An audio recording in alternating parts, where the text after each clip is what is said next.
ఉన్న ప్రతి మహిళ కూడా ఆయన చెప్తున్న ప్రకారంగా అడ్డదారులు తొక్కే వాళ్ళు మేము బజారు అని వాళ్ళు స్ట్రాంగ్ గా బిలీవ్ చేస్తారు. ఆ బిలీఫ్ అంటే ఎదుట వాళ్ళు బిలీవ్ చేసి బయటకు వస్తారు.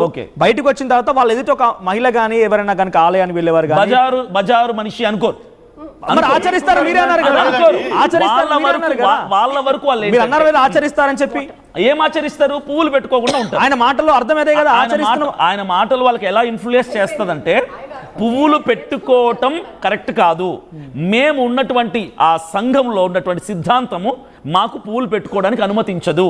దాన్ని అయిపోతుంది కదా, మీరు పెట్టుకోకండి, మీరు పరిశుద్ధాత్మ కలిగిన వ్యక్తులు, మీరు పెట్టుకోకూడదని చెప్తే సరిపోతుంది. కానీ పెట్టుకున్న వాళ్ళు అడ్డదారు తొక్కే వాళ్ళు, పెట్టుకున్న వారు బజారు మహిళలు అంటున్నారంటే అది ఒక చిన్న మాట చెప్తాను. మా గ్రంథం పరిశుద్ధ బైబిల్ గ్రంథము ఎప్పుడు కూడా స్త్రీని మీ చేట్ల గానీ మీ నోట్ల గానీ మీరు ప్లీజ్ ఈ గ్రంథం గురించి మాట్లాడకండి. ఎందుకంటే మీకు హక్కు లేదు. ఇతరులు, నేను పాస్టర్ కాదు, ఇతరులను దూషించి నా గ్రంథము అనే వాళ్ళు మీరు క్రిస్టియన్ కాదు. ప్లీజ్ లేదు, యు ఆర్ నాట్ క్రిస్టియన్. మీరు యాంటీ క్రిస్టియన్ అనే విషయం అందరికీ తెలుసు, సొసైటీలో తెలుస్తుంది వాళ్ళకు, అందరికీ తెలుసులేండి. ఇప్పుడు పరిశుద్ధ బైబిల్ గ్రంథం స్త్రీకి చాలా ప్రాధాన్యత ఇచ్చింది. మా గ్రంథం చాలా గౌరవాన్ని ఇచ్చింది, చాలా విలువనిచ్చింది. భర్తకు కూడా భార్యని నిష్ఠూర పెట్టకండి అని చెప్పింది ఒక చోట, భార్యని ప్రేమించండి అని చెప్పింది ఒక చోట, భార్యని చాలా సన్మానించండి అని చెప్పింది బైబిల్ ఒక చోట. స్త్రీకి అంత ప్రాధాన్యత, అంత విలువ ఇచ్చినప్పుడు దాన్ని ప్రకటించే మేము ఎంత ఇదిగా ఆలోచిస్తాం. షాలేము రాజు గారు గతంలో ఆయన వ్యాఖ్యలు ఏవైనా మీరు తీసుకోండి, ఎక్కడ కూడా ఆయన స్త్రీని అగౌరవపరిచి మాట్లాడలేదు. ఒక్క మాటను పట్టుకొని అందులో తప్పుని వెతకడం కాదు, ఆ మాటను పట్టుకొని ఎలాంటి వ్యక్తి ఆడవాళ్ళని ఎలా చూస్తారా, ఎలా తక్కువ చేస్తారా, ఎక్కువ చేస్తారా. స్త్రీకి గౌరవం ఇవ్వాలని బైబిల్లో ఉందా? స్త్రీకి గౌరవం ఇవ్వాలని బైబిల్లో ఉందా? బోల్డ్ అని సార్లు ఏం మాట్లాడుతున్నారండి ఇక్కడ, వినండి.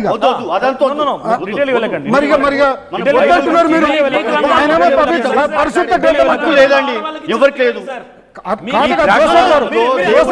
పరిశుద్ధ గ్రంథం అంటున్నారు, ఆ పరిశుద్ధ గ్రంథం బయటకు చెప్పాలి కదా. మీ పరిశుద్ధ గ్రంథం ఏందో మేము చెప్పాలి కదా. సనాతన ధర్మం విలువ ఇచ్చిందా? ఏం మాట్లాడు? సనాతన ధర్మం ఇచ్చింది ఆడవాళ్ళకి విలువ ఇచ్చిందా? సతీ సహగమనం ఇచ్చింది. భర్త చచ్చిపోతే ఏం తెలుసు మీకు? పరిశుద్ధ గ్రంథంలో ఏముందో చెప్తాను, మీరు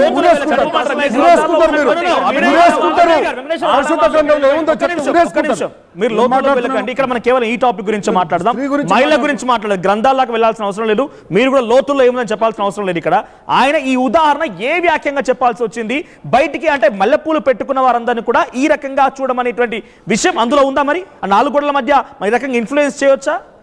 అది లేదండి. మరి ఎందుకు ఆయన మాట్లాడింది ఒక ఎగ్జాంపుల్ చాలా సుస్పష్టంగా ఒక పాస్టర్ గారు అంటూ మాట్లాడారు. ఒక పాస్టర్ గారు అంటూ మాట్లాడారు. ఈయన చెప్పినట్టుగా, ఈయన చర్చి ముందర బండి ఉన్నట్టుగా, ఈయన మనుషులకు చెప్పినట్టు కాదు, ఒక ఉదాహరణ చెప్పారు. జరిగినటువంటి చెప్పండి. ఆ పాస్టర్ ఎవరు, ఆ చర్చ్ ఎవరు, ఆ స్థలం ఏది, ఆ పూలవాడు ఎవరు చెప్పండి. ఎగ్జాంపుల్ కాదు ఇక్కడ చెప్పండి. ఎగ్జాంపుల్తో పాటు ఎక్కడ జరిగింది, ఆ పాస్టర్ గారి పేరు, ఆ ఊరు, ఆ చర్చి పేరు చెప్పండి. ఇప్పుడు సార్ ఇది ఈయన కిల్చపరిచింది ఆడవాళ్ళని కూడా కాదు, మగవాళ్ళని కూడా కిల్చపరిచాడు. ఇప్పుడు పెంటకోస్ట్లో ఆటో డ్రైవర్స్ ఉండరా అండి? ఉంటారు కదా. ఆ పూలు సరఫరా చేయరా వాళ్ళు? చేస్తారు. మళ్ళీ వాళ్ళని కూడా తిట్టినట్టే కదా. ఎందుకు తిట్టినట్టు? ఇప్పుడు పూలు సరఫరా చేస్తారు వాళ్ళు, ఎందుకు చేయాలి వాళ్ళు సరఫరా? పూలు అమ్మేవాళ్ళు పూలు తల్లో పెట్టుకోవడానికి కాదు సార్, పూలు చాలా విషయాలకు వాడతారు. అదే అంటున్నా. ఇప్పుడు పూలను చూసి ఈయన టార్గెట్ చేసింది కేవలం ఆడవాళ్ళని కాదు, ఈయన మెంటాలిటీ అలాంటిది. టార్గెట్ చేయడము, ఫేమస్ కావడము. అదే ఇంతకుముందు ఎక్కడైనా చేసినట్టుగా మీకు ఎక్కడైనా కనిపించారా ఆయన? అదే అంటున్నా కదా, గతంలో ఎక్కడైనా కనిపించారా? కాబట్టి గతంలో కనిపించారు. మీరు పదే ఆయన డిగ్రేడ్ చేస్తూ చిల్లర వ్యక్తి కాదు ఆయన. ఆయన చాలా గొప్ప విలువలు కలిగినటువంటి వ్యక్తి. అక్కడ స్థానికంగా ఎమ్మెల్యే గారే వచ్చి అక్కడ ఆయన దగ్గర ప్రార్థన చేయించుకుంటారు. నోరుంది కదా ఇష్టం వచ్చినట్టుగా ఏమవటానికి పిల్లబచ్చ కాదు ఆయన. ఎంత గొప్ప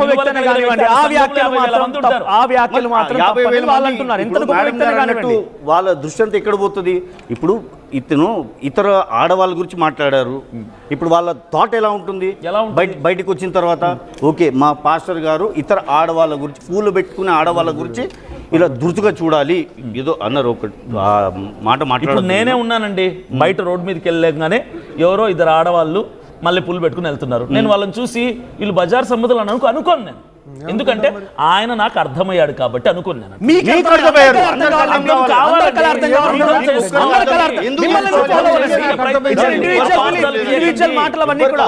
ఆయన ఏంటో మాకు తెలుసు కాబట్టి చెప్తున్నాను. ఆయన చెప్పింది మీకు అర్థమయ్యేది ఏంటి? ఫిక్స్ అయిపోయి వచ్చారు. మీరు ఎన్ని అడిగినా మళ్ళీ A to Z లో ఏం అడిగినా మళ్ళీ ఏ అనే అక్కడే ఆగిపోతారు. ఎందుకంటే పర్పస్ఫుల్ గా ఉండదు. పర్పస్ ఏ ఉండదు. ఇప్పుడు జోసెఫ్ గారు చెప్పారు, జోసెఫ్ గారు ఎక్స్ప్లెయిన్ చేశారు కొన్ని విషయాలు. ఇది తప్పు అన్నారు, ఇందులో కొన్ని తప్పు అన్నారు. జాన్ వెస్లీ గారు ఉన్నారా? జాన్ వెస్లీ గారు సౌండ్ లేదు, ఒక్క నిమిషం. ఒక్కసారి జాన్ వెస్లీ గారి దగ్గరికి వెళ్తాను నేను. జాన్ వెస్లీ గారు, అభినయ్ గారు జాయిన్ అయ్యారు మనతో పాటుగా. సో ఇక్కడ ఏం జరుగుతుందంటే నిన్న మీరు ఆల్రెడీ ఆయన మాట్లాడిన మాటలు ఖండించారు. ఇన్ఫాక్ట్ దుబాయ్ నుంచి ఎవరో పాస్టర్ డేవిడ్ గారు ఆయన కూడా కాల్ చేసి ఈ మాటలు తప్పు, ఇటువంటి మాటలు మాట్లాడకూడదు అంటున్నారు. ఆయన మాటలు అభినయ్ గారికి వేరే రకంగా అర్థమయ్యాయి. పాపం ఆయన చెప్తున్న ప్రకారంగా కొంతమంది ఎగ్జాగరేట్ చేసే విధంగా 236 మంది మహిళలు ఎవరైతే ఫిర్యాదులు అందించారో ఆ ఫిర్యాదు అందించిన వారందరూ కూడా పిచ్చి వాళ్ళకి కనబడుతున్నారు ఆయనకి. లేదు, నేను ఆల్రెడీ ముందు నుంచి చెప్తున్నాను. షాలేం రాజు గారు మాట్లాడిన మాట చర్చిలో మాట్లాడిన మాట అని ముందు చెప్పాను నేను. తర్వాత ఇది ఓన్లీ వాళ్ళ చర్చ్ బిలీవర్స్ తో మాట్లాడుతూ ఈయన ఒక ఎగ్జాంపుల్ గా చెప్తూ వచ్చారు అనేది నేను చెప్తూ వచ్చాను ముందు నుంచి. ఆ ఎగ్జాంపుల్ చెప్పే విధానంలో, ఆయన డెలివరీ చేసిన విధానంలో, తర్వాత మాకు ఉన్నటువంటి టెక్నాలజీని వాడి ప్రతిదీ ఆ యూట్యూబ్స్ లో లైవ్ లో పెట్టడం వలన ఇది బయట వేరే వ్యక్తులు చూసినప్పుడు ఇది వారికి వేరే విధానంలో అర్థమైంది. దానివల్ల ఈరోజు ఇంత రాద్ధాంతమైంది తప్ప ఆయన చర్చిలో మామూలుగా ఏమి లేకుండా మాట్లాడితే ఇంత సబ్జెక్టు ఇంత గందరగోళం ఉండకపోను. కానీ ఏంటంటే ఆయన మళ్ళీ మిస్టేక్ అవుతున్నారు. జాన్ వెస్లీ గారు, మీరు మళ్ళీ మిస్టేక్ అవుతున్నారు. నిన్న మీ మాటలు మళ్ళీ మీరు చూసుకోండి అవసరం అయితే. చర్చ లోపల ఈ మైకులు లేకుండా మాట్లాడినంత మాత్రాన, మైకులు లేకుండా మాట్లాడినా, బయటికి వచ్చినా రాకపోయినా ఆ మాటలు తప్పే. నేను చెప్పేది కంటిన్యూ చేయనున్నాను. ఆ చెప్పే విధానం, ఆ మాట నోటంతో వచ్చిన విధానంలో ఆ బజారు వాళ్ళు అడ్డతిరుగులు తిరుగుతారు. ఆ రెండు మాటలు లేకపోతే చాలా చక్కగా ఉండు. అయితే ఆ రెండు మాటలు ఒక్కసారి మీరు హోల్డ్ లో ఉండండి. జాన్ వెస్లీ గారు, అభినయ్ గారు, ఆయన కూడా ఒక పాస్టర్ కాబట్టి గతంలో యేసుక్రీస్తు ప్రభువుని మేము దేవునిగా ఆరాధిస్తాం క్రైస్తవులందరూ కూడా. ఆయనని కన్నటువంటి మరియ గురించి చాలా భయంకరమైనటువంటి దుర్భాష. మరి వీళ్ళు ఏమైపోయారు ఆ రోజు? అందరూ ఒక స్త్రీని అలా అంత తక్కువ చేసి లకారాలు మకారాలు వాడి అది వినిపించమంటే వినిపించేస్తుంది. వీళ్ళందరూ ఈయన ఎందుకు మాట్లాడలేదప్పుడు, ఆవిడ ఎందుకు మాట్లాడలేదప్పుడు, ఆయన ఎందుకు మాట్లాడేటప్పుడు? ఇప్పుడు ఆయన పైన రాధా మనోహర్ దాస్ పైన కేసు పెట్టారు. రాధా మనోహర్ దాస్ గారు మాట్లాడింది భాషలు ఓపెన్ గా పబ్లిక్ గా సోషల్ మీడియా ప్లాట్ఫామ్ లో అందరూ సమానం. ఇప్పుడు ఒక కమ్యూనిటీ మీద కక్ష ద్వేషం కాకపోతే సమాంతరమైనటువంటి ఆలోచన విధానం. మరియ కూడా ఒక స్త్రీయే. అది తప్పుగా కనిపించింది కదా, ఇప్పుడు తప్పు అంటున్నారా కదా? మీకు ఎవరో మరియమ్మ గురించి తప్పుగా మాట్లాడారు, వాళ్ళ గురించి ఎందుకు బూతులు మాట్లాడారు? వినటానికి కూడా గలీజ్ గా ఉంటాయి మాటలు. అప్పుడు ఎందుకు స్పందించారు?